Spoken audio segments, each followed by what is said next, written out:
Yo, man, listen, folks.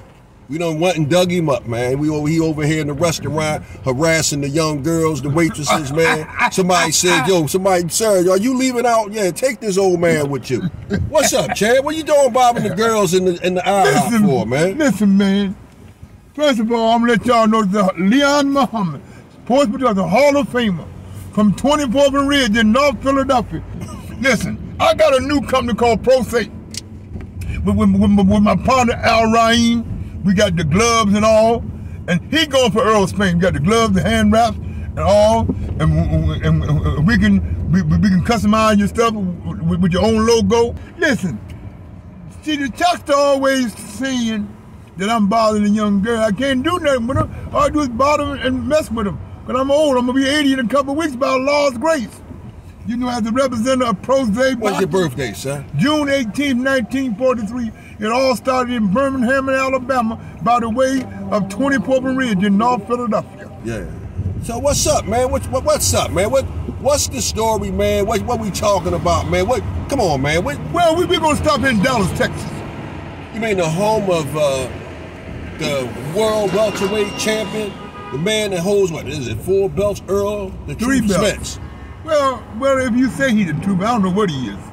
But what I will say, and I want people to know, I'm not an Earl Spence hater. I like fighters. I don't like fighters that believe in judges. Ain't all that judge stuff, because the judges can be fixed. If you get your ass when you get knocked out, that can be fixed. Plus, also, only the hospital can pick you up. Plus, I don't mean to cut you off, but also fights are subjective. You know, what I see in a fight, you might not see. It depends on what you like. But I can respect where you're coming from. You like guys who don't leave it to the judges, sir. Definitely. Because when you leave it to the judges, sometimes your heart gets broken. And you leave it to some referees, your heart gets broken. Just ask our homie from Nice Time, Mildred Taylor. You mean Mighty Mildred Taylor, sir. Olympic gold medalist. 1984, 17 years old, in Los Angeles, California. I was there. But what is it about you to understand one thing? Now, you said Earl Spence is the truth. But show me what fighters he had the truth. He fought a lightweight. Mikey Garcia couldn't knock him out. Not really a lightweight, a featherweight. Well, talk to me, Chuck. Talk to me now. I'm gonna say this. You said he the truth. I think Earl Spence might have worked on his boxing ability at that time. I don't even think he was trying to hurt him, because you know what? I think Earl Spence got gun shy when it came to Hispanic fighters. Maybe the Mexican Mafia might have threatened Earl Spence and told Earl Spence, if you knock Mikey Garcia out, we're going to knock you off. Because it seemed like he held back on Mikey Garcia. There you go, talking about. He definitely held back on my hometown Philadelphia, Danny Garcia, maybe the Puerto Rican Mafia, what is it, EH-14 or whatever the hell it is, MX-13. Maybe Earl Spence might have got a threat from the powers that be. Okay, now you going back to the same thing they said we did the Sunday Listening in 1965. They said the Muslim heard Muhammad and Jeremiah Shabazz that we got the Sunday. There you go with that theory.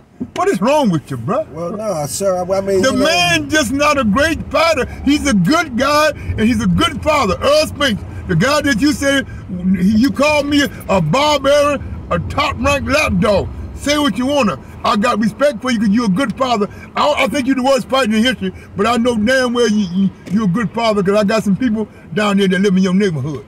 I ain't gonna tell you who they are, but they said you're a great father and you're good to your woman, the girl you just did the interview with.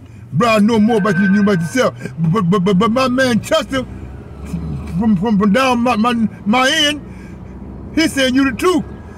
But he can't explain to me how you the truth. Well, sir, wait a minute. First of all, Earl Spence has some great wins in his resume.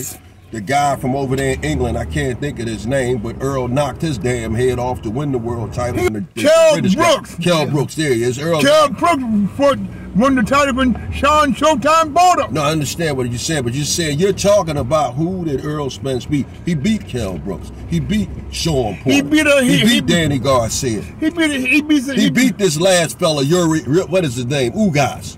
Guy that, made Manny Pacquiao finally sit down. Earl Spence has some good, solid wins under his belt, sir, and he is an Olympian, sir. He ain't won no gold medal, bro. But you know how great a young man have to be to make it to the Olympics, sir? But he ain't won no gold like Ray, like Tommy. Tommy didn't win a gold, but Tommy could fight. This guy ain't no Hearns, ain't no Roberto Duran. He ain't no marvelous Marvin Hagler. Well, listen what I'm going to say. I'm going to say this. He ain't no Julio Cesar. I'm going to say you this. You keep telling this guy the truth, man. I think he's the worst in history. Okay, sir, I respect that. Now let's. But understand now. Go ahead. I wish he get all the money he can from these white folks for his children. Bro, I ain't hating on you. You just my type, not my type fighter. I like fighters from yesteryear. So don't go around talking about I'm a top area. Sure, I'm a top rank. You're a top ranked lapdog, sir. Let's just be. That's what Earl Spence said. He's a top ranked lapdog. I've been with top rank from the humble beginning because Ali put me there. Because because top rank had Ali. I was with Ali. So you the greatest of all time. So okay, basically what you're saying, but you're grandfathered in the top rank. So you're not actually a top ranked lapdog. You've just been grandfathered in the top rank, and you have a sense of allegiance to them. Since 1966. Okay. Because I ain't getting a dime from that Holloway charade, and that whatever y'all think Al Heyman is. Al Heyman couldn't get his own brother a world title fight. Bobby Heyman was my guy. He was with DK. Sir, you have a lot of venom for Al Heyman, sir. I just don't understand that. Let me say this here. Bud Crawford, who's my dearly friend, I love Bud, both grandma, they're my buddy. I be going to get them scratch off from, and I love his mother and father, his sister. That's my buddy. Well, that's because they always have pig feet and chicken wings down there for you, sir, chitlins, sir. See, there you go. I don't eat pork. We know you backslide a little bit, sir, when you get down there with Chance Crawford's people, man. Listen. They always have pig feet and chitlins for you, man. Bruh, I don't eat whole. I'm a Muslim. I stand on Islam. I stand on the Sunnah of the Prophet. May peace be upon him. I believe in peace. So you sound like you're going with Bud. I don't want people to say I'm bad, but there's no question. I'm with Omaha, Nebraska. Them my people. You're a top ranked lapdog, sir. So you say what you want to say. I'm nobody's lapdog. So okay, sir, since we done covered that one, what about your nephew? Your nephew has a big fight coming up. Well, tell Primo Lopez. Next Saturday night, Madison Square Garden, the Mecca Boxing, top rank, the greatest promoter in the world of the day, Bob Arum. Tell Primo Lopez, known as Takeover. All them guys get ready to wall away, he's coming up. Because he's young, he's moving up. It's going to be a great fight. He's fighting the kid from England, Josh Taylor, tough Englishman. Remind me of the great Henry Cooper who knocked down Ali in 1963. He fighting like Chuck. See how Chuck doing punches? Like it's 1930. They don't do that no more, Chuck. They don't do that shit no more. Not at all. But that's what you believe. So, I like Telepino Lopez. This Tiller guy. Tell me about this. He's a tough Englishman. He reminds you of Henry Cooper. He's tough. What more you want me to say? He's a tough guy. And he beat, what you call him? This might be a title fight. Because he won the title from Regis Prograis. Okay. This might be a title fight. Okay. But he won the title. So this is the Josh Taylor guy? Yeah, Josh Taylor won the title from Regis Prograis up New Orleans. Okay. This might very well be a title fight. Teofimo Lopez, a former world champion, put in the second professional loss on the record of the great Vasily Lomachenko. Yo, keep saying Lomachenko is great. But he's great because he had 400 amateur fights? Well, you got to give a guy credit who has almost 400 amateur fights and only lost really technically 3 fights. But he's not that great. The greatest fight ever lived is Sugar Ray Robinson, amateur pro. Ray Robinson, one of the greats of all time. Well, would it be safe to say that Lomachenko is not the greatest fighter in the world, but he's one of them? He is one of the greatest amateurs of all time. That's fair. Okay, that's fair. That's a fair. And I'd say in running to him is Mark Whelan. Okay. Now, Chuck, one question before we go. What you think, Chuck? This is a hypothetical question. And I want the people to know on your website, on your channel, what you think about Adrian Broner and a second comeback fight for Ryan Garcia. Give me your opinion. You know what? I'm gonna have to go with Garcia over Broner. I mean, if I'm listen, I'm saying if I'm betting my money, I think I'm gonna have to go with Ryan Garcia. As much as I love Adrian Broner, and I hate to publicly not be on the side of a fellow black man, but using good sense and good judgment, but more specifically Adrian Broner's track record. Adrian Broner became 2 courses at some point in his career. I'm not sure. I think it was after he fought the kid Chino. After that Chino fight, Adrian just became 2 courses for me. And, you know, he's the type of guy, if he's losing a fight, you're not going to beat Adrian Broner up. You're not going to get the satisfaction of saying that.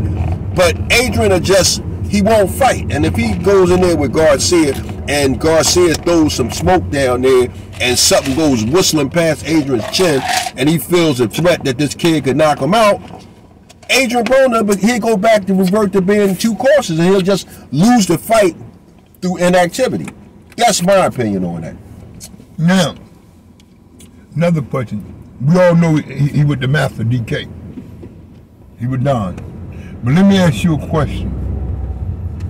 This fight that's going on July 29th between Dallas, Texas and Omaha, Nebraska, Earl Spence and Tan Bud Crawford. This fight should have been a Don King fight. DK, only in America. Shout out to the boss, Don King. And I don't have nothing, you know, Sam Watson, my guy. I'm not too fond of Al Hammond. Al Hammond's a good guy. So you always manage to say something bad about Al Hammond. Hold on. Let me say this to you. Al Hammond is a great music guy. Him and my man Tom Joyner. I think that he don't know boxing, but I give him his just due. He's a music master. Okay, I understand. He should be in music, getting them old acts, them royalty that the white folks and them run them on. He want to chase behind some boxing to fighters that he ain't really paying. Adrian Broner told you they don't get all the money, they get a check every week. How you can man sweat and tear and you gonna give him his own, you gonna launch the check out to him? Now this is what Adrian Broner said. Right. Earl Spence said the same thing. But see, you gotta notice, man. Notice our homie ain't with it no more. Julian Williams he ain't with the Hollywood charade. J-Rock, sir. Whatever. J-Rock. And Julian Williams from West Philadelphia. J-Rock, sir. Former world's junior middleweight champion, J-Rock. How you lose your title in your own hometown, man? Sometimes you have a bad day, sir. But listen, we all had a lot of bad days. But what I'm saying to you, Chuck, is that people think I'm pro top rank, but they don't know I've been with DK since he come home. I'm done with it. Bam.